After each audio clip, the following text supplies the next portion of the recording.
Britney's father, Jamie Spears, currently controls her estate, career, and other aspects of her personal life. His attorney argues that Jamie's actions saved his daughter from financial ruin, adding that Britney was being taken advantage of financially by some of those around her. Now, another hearing on Spears' conservatorship is scheduled to take place next month in Los Angeles. Joining me now from Washington, D.C., representing Florida's 1st Congressional District, Congressman Matt Gaetz. Congressman, thank you so much for joining me. Congressman, I saw on Twitter that you are supporting Britney Spears in this effort to free Britney. Now, have you reached out to her and have you heard from her? Well, we've sent a letter to Chairman Jerry Nadler to hold a hearing on conservatorship abuse, and I think Britney Spears would be an exceptional witness at that hearing. She has been subjected to the rule of another human being that she's been trying to get out from under, and I think she could speak to the concern that many families have around America who see conservators and guardians really deplete assets, deprive people of information, and also deprive people of their rights, Steph. I mean, Britney can't get married, she can't vote, she can't get a driver's license without the approval of her father, and she's a grown adult. Now, that's not to say that there aren't appropriate uses for conservatorships and guardianships, but I think that if we created a bill of rights for people that are in those systems, we would have more just outcomes on the other side. I noted that Jamie Spears, Britney's abusive father, had a statement in response to my efforts to hold this hearing, and that is the pathology of abuse, Steph. When he comes out and says, oh, Britney can end this whenever she wants, it's not true. She has been pleading with courts time and again to have almost anyone other than her father in a position to deplete her assets and to continue to subject her to this type of toxic situation. My understanding was that she had to get lawyers approved through her father, like she can't even do that on her own. And again, this has been going on for a while. I didn't hear about it until you brought attention to it, but this has been happening for years, and we get that she had her mental illness several years ago, but it looks like she's doing pretty well. She has been on tours. She had her Vegas show. She seems like pretty all there. And so as you were pointing out, it's not just Britney Spears that's going through something like this. There are many other people, including maybe some of your constituents. Absolutely. In the state of Florida, we have a number of senior citizens who are targeted and vulnerable, and they have at times family members or others who are around them snap them into these guardianships, and then there's no way out. There's no opportunity for rehabilitation so that someone has control over their assets again. And of course, you and I are not in a position to judge Britney Spears' mental health, but even people who aren't mentally healthy, even people who still need therapy and rehab, have a right to not have some grifter family member deplete all of their assets and then be forced to go work at some Vegas show when they don't see the benefit of it, and it just is benefit that accrues to another individual. So I understand the concern that so many Floridians have around this subject. We saw it time and again, and while Britney Spears should not have to shoulder this entire movement as a result of what happened to her, if her fame can help shed light on broad abuses in the system, then maybe that will jolt the Congress or state legislatures or even the judicial branch toward needed reforms. Yeah. It's truly disturbing to see somebody as famous and successful as she is have zero control of their own lives. So it's glad to see you and Congressman Jim Jordan stepping up for her, and we look forward to seeing those hearings. Now, I want to shift gears here and ask you about the militarized D.C. I haven't been in Washington, D.C. in a while, but I hear it's changed quite a bit. There's fences. We have no idea how long the National Guard is going to be there. Is there a specific threat? Do you have any intel on that? There is no threat that would justify the current force posture and the current occupation of Washington, D.C.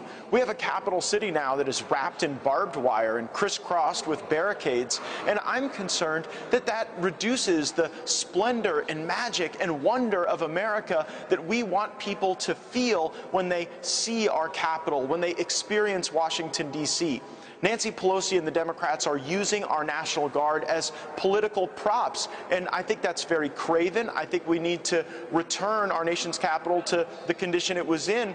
But the briefing we got from General Honore yesterday, this is someone who wanted to take Lauren Boebert off of the ability to fly commercial airlines. This is someone who wanted to disbar Josh Hawley, and he said there needs to be a permanence to the enhanced force structure in Washington, and I just think that would be very damaging to our country. There is no threat that justifies what we're seeing. It is all politics and information warfare. Yeah, I mean, what is this all about? I mean, to me, it looks like optics. The Democrats like having that there so they can make it seem like, you know, they're under siege here and the evil Republican Trump supporters, MAGA hat wearing people are attacking them. I think this is kind of like a campaign strategy. Yeah, I mean, we saw in the 90s the movie The Hunt for Red October. I feel like now it's the hunt for the red MAGA hat. And the Department of Justice is becoming increasingly politicized as well, Steph. You know that Hunter Biden's lawyer's law partner now leads the criminal division at the Department of Justice. And other partisans with an axe to grind have been put all throughout the Biden government. I mean, Peter Strzok's wife is the head of enforcement at the Securities and Exchanges Commission. So one thing you got to give the Biden administration credit on, they are bending the bureaucracies to their will to be able to punish people as a result of politics. In the Trump administration, there was great vision, there was great energy, but sometimes we had a Department of Justice that was working against the administration, not alongside the administration, to make America the best version of herself. Yeah.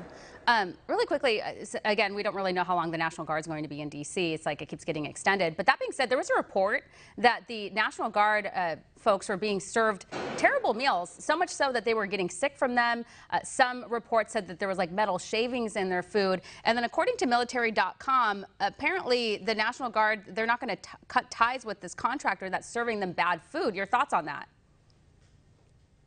Well, we need to ensure that our guardsmen and women who are willing to give of themselves for patriotism are cared for properly. And by the way, it's not caring for them properly to have them here in Washington standing around for a siege of the Capitol that is never coming. But similarly, if there are bad conditions, we'll obviously look into those. I'm proud of the governors like mine, Ron DeSantis, who wouldn't have our guardsmen and women participating in this political prop, who brought those folks home. Our guardsmen and women should be working on vaccine deployment, beating the coronavirus, responding to natural disasters. They shouldn't be here for the imagery and optics of Democrats who want to continue to punish Republicans for January 6th.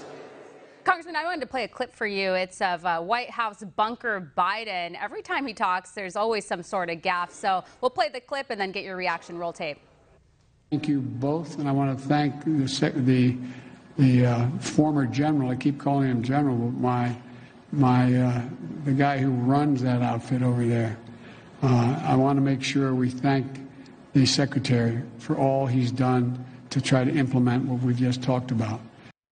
Yeah, that guy over there, you know, Lloyd Austin, but like, don't worry about it. We don't need to know his name or anything. So I think we're on day 49 that Biden has been avoiding press questions. And then I'm sure you saw, I think it was like last week, there was a video where he was about to take questions and then the feed was cut off. What is going on here? Well, and remember, he hasn't given a State of the Union. And by now, it's typical for a new president to address a joint session of Congress and to share a vision for the country. I think Joe Biden's handlers are concerned that he wouldn't be able to make it through a joint address to the Congress, even with the assistance of teleprompters, given his current mental acuity. I certainly remember who Secretary of Defense Lloyd Austin is, because he was one of the warmongers in Syria who ran a failed strategy, who wasted, you know, many, many millions of dollars of the American taxpayer to go and fund all sides of the Syrian civil war. And I'm concerned that while Joe Biden may not remember even the name of some of his cabinet members, we will all remember these follies where he is now trying to re-engage in the Middle East with American blood and American treasure being spilled with no foreseeable win. I don't know what we're trying to win in Syria. I know Joe Biden wants us more involved there, and I would like to see our country more focused on our people, our wages, our prosperity. Yeah, that's a good point. Now, I want to ask you about what's going on at the border. We know it's a crisis, obviously, because a lot of the officials and Border Patrol agents will tell you that it's a crisis. And we have Jen Psaki and Team Biden who continue to call it a challenge. I listened to a press conference where Psaki was getting a little defensive when people were asking her about it being a crisis. And she's like, well, we don't want to put a name on anything. Why do we have to name stuff? Yeah, they need to address it. Jen Psaki should put salt and pepper on those words, because she's probably going to have to eat them later, because we are seeing just the front end of the wave right now when it comes to the mass migration from Central and South America into our country.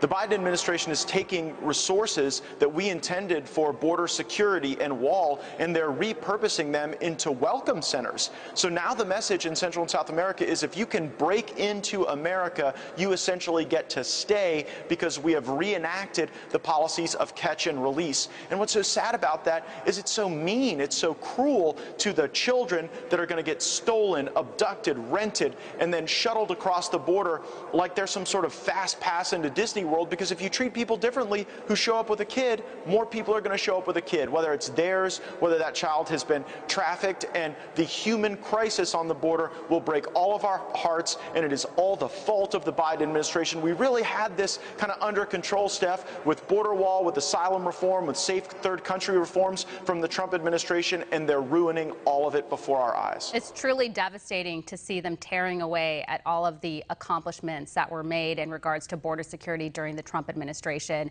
And, you know, there's just so much to talk about here. As you're right, the migrants are getting a message from the Biden administration that they're welcome here. And it's really putting people in tough situations. We know it's highly organized. We've seen people wearing Biden T-shirts saying Biden let us in. Somebody paid for that. We have these activist open border groups who are supporting it. And they're really contributing to this humanitarian crisis. Anyways, Matt, we got to run. We appreciate your... Go ahead. No, I would just add, a lot of times it's the U.S. taxpayer funding this, because our money goes to these globalist organizations that then advertise for the caravans. So one way to fight against the caravans would be to stop funding them. Exactly. Well, Matt, we're going to leave it here. We appreciate your insight. Thank you. Thank you, Steph. This is Congressman Matt Gaetz. If you like that video, make sure you like and subscribe to our YouTube channel, follow us on social media, and join us on our daily podcast, Hot Takes with Matt Gaetz, on your favorite podcast listening platform.